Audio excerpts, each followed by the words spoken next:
was weird. Does mine ears deceive me? Rough cuts are having a competition, yay! Woo! Okay.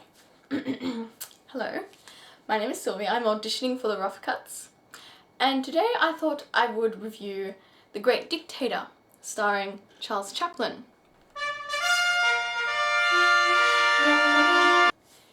Yeah, evidently I don't have a copy of the movie, but that will not stop me from doing a great review of a fantastic movie. For those of you who don't know, this is actually one of the very few talkie films that Charlie Chaplin made. There weren't that many. He didn't really want to do talkies until about like the 40s. This was the first one of his talkie films, and it pretty much got him kicked out of America. This is what started the whole like anti-American thing, which is like bullshit, but anyway. Okay, so the story is about the Great Dictator, obviously, which is, his name is Adenoid Hinkle, and like, if you're stupid, you have to be stupid not to know that it was a parody of Adolf Hitler in Nazi Germany, World War II. But the main story is actually about a Jewish character. Now Adenoid Hinkle and the Jewish barber, that's all that he's known as, they're both played by Charlie Chaplin. So of course there's going to be some confusion sometime later on in the film that becomes apparent right from the very start. Anyway, this guy who is nameless, like Charlie Chaplin's tramp character always is, he fights in World War I, and he helps save this German officer who is sort of like passed out, and he needs to help him, you know, fly him to safety. Here, hold on to these dispatches. Yes, sir. If we can deliver them to General Smell-Awful, Tomania may yet win the day! Ha ha! I think I'm going to faint. And in the process, he gets knocked out and loses his memory.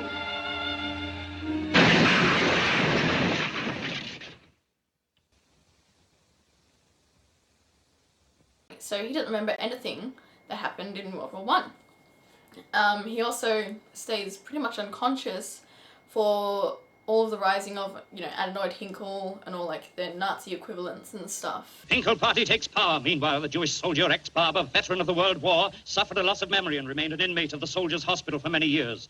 And so he doesn't know that's happened either. So when he comes back and there's all these big white signs of like Jew written on his window and stuff, he has no idea what's going on. What do you think you're doing? I really don't know. Well, you leave that alone. Don't be silly. I'm not silly. I appreciate that. When you talk to me, hail Hinkle and salute. Who are you anyway? Chaplin's portrayal of Adenoid Hinkle is hilarious. He does like the most wet your pants imitation of Hitler I've ever seen. It is so funny. Das Strafnichtshilfensekt, der Wiener Schnitzel mit der Lagerwerden und das Sauerkraut.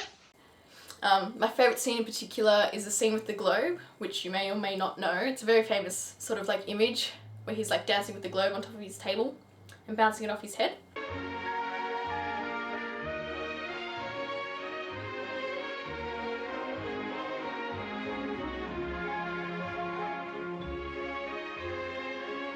Another one of my favourites is when the Jewish barber is shaving the man in time to Brahms' Hungarian Rhapsody.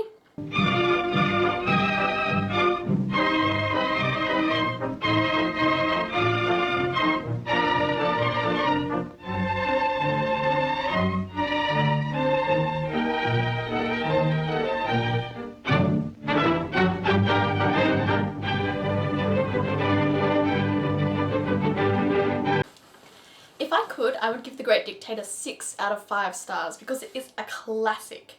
I mean, I'm gonna have to be honest with you. If you don't like it, then you haven't seen it. You can't tell me you don't like this film after you've seen it all the way through. It is fantastic. And it ends on one of the greatest monologues I've seen in my entire life in film history. It's just, there's so much passion in it, and it's hilarious, and there are just so many good moments to this film. It's fantastic. Yeah. Go watch it. Okay, so just in case you forgot, my name is Sylvie, and my mission is to make Charlie Chaplin modern. I'm gonna bring like all his silent films back to, you know, the surface of culture and make sure people, you know, like you and me, recognize the talent and genius that he was.